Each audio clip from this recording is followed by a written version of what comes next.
O ovo aumenta o colesterol? O ovo já foi vilão, mas há muito tempo ele não é mais o vilão, né? O ovo é uma boa fonte de proteína, de alto valor biológico, então a gente tem uma boa biodisponibilidade.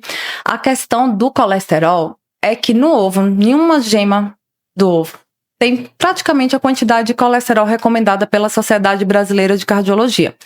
Então, se a gente fosse considerar esse colesterol do ovo, a gente só poderia comer um ovo no dia e mais nenhuma fonte de gordura animal.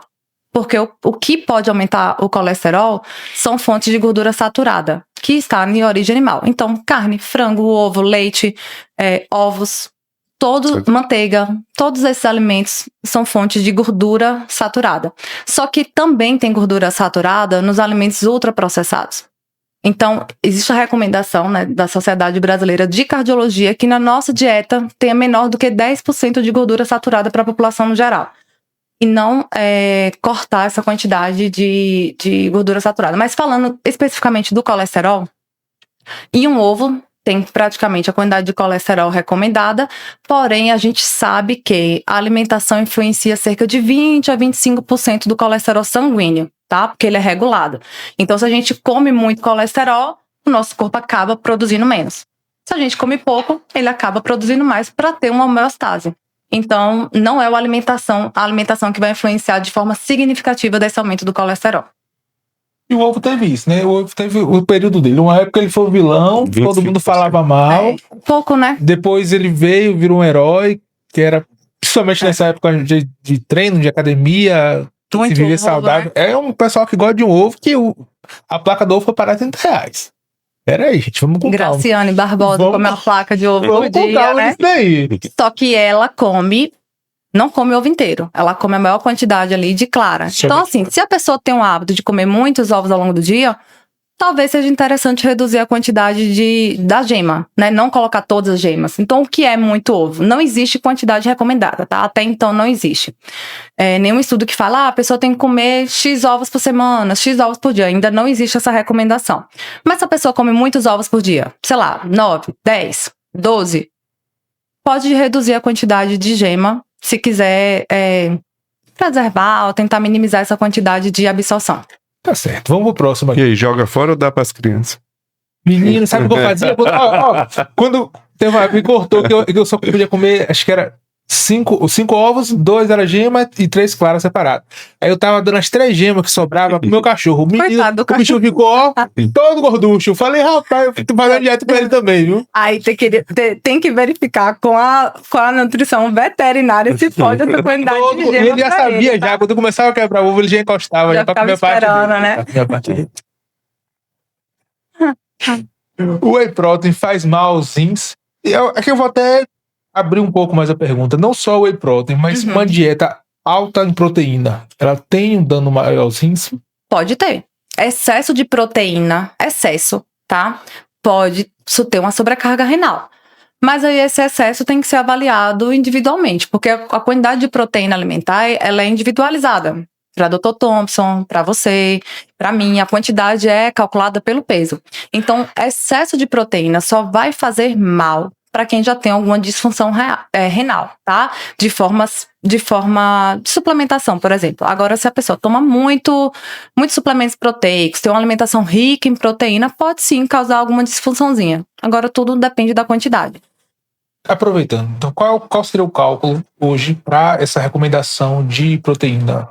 A recomendação de proteína para a população geral é de 0,8 a 1 grama de proteína por quilo de peso.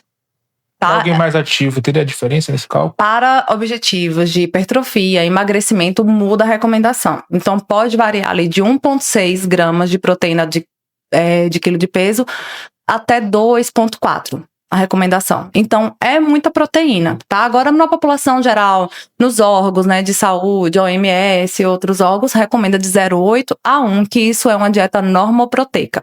Quando a gente está falando de uma dieta hiperproteica com objetivos específicos, é essa outra recomendação que eu tô te falando.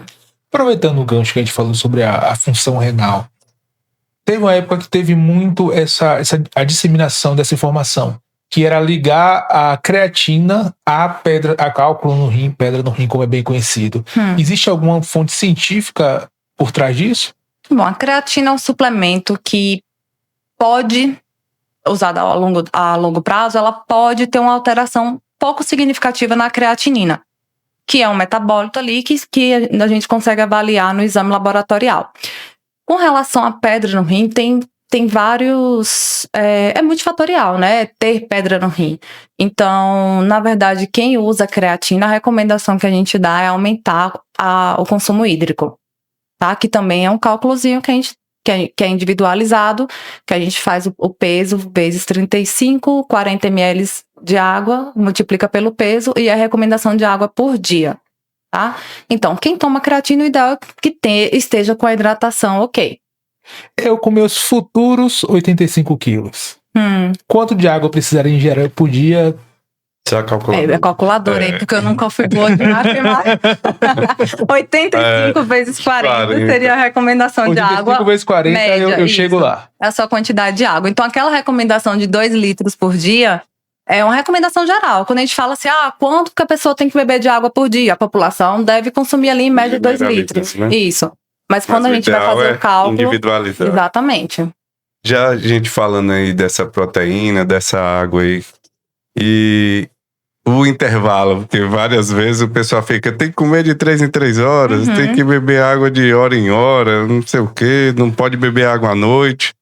E aí, distribui essa quantidade que a gente calculou durante o dia todo. O ideal é que sim, com relação à água, né? Até porque se você ingere muita água em um momento só, você vai acabar excretando mais rápido também essa água.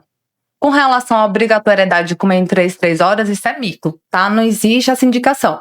A gente tem que respeitar ali o objetivo do paciente. O paciente quer perder peso, então não vejo necessidade de colocar de 3 horas. Mas para uma dieta de hipertrofia, que é diferente, às vezes o paciente tem que comer mais do que precisa ali, do que está habituado a comer, talvez seja interessante colocar intervalos menores de refeição. Mas tem que respeitar a individualidade do paciente, se tem vontade ou se não tem vontade. Não é isso que vai fazer, não é obrigatoriedade, não é padrão, né? Dieta e estratégias não é padronizada, não é receita de bolo. A gente vai individualizando ali para cada um.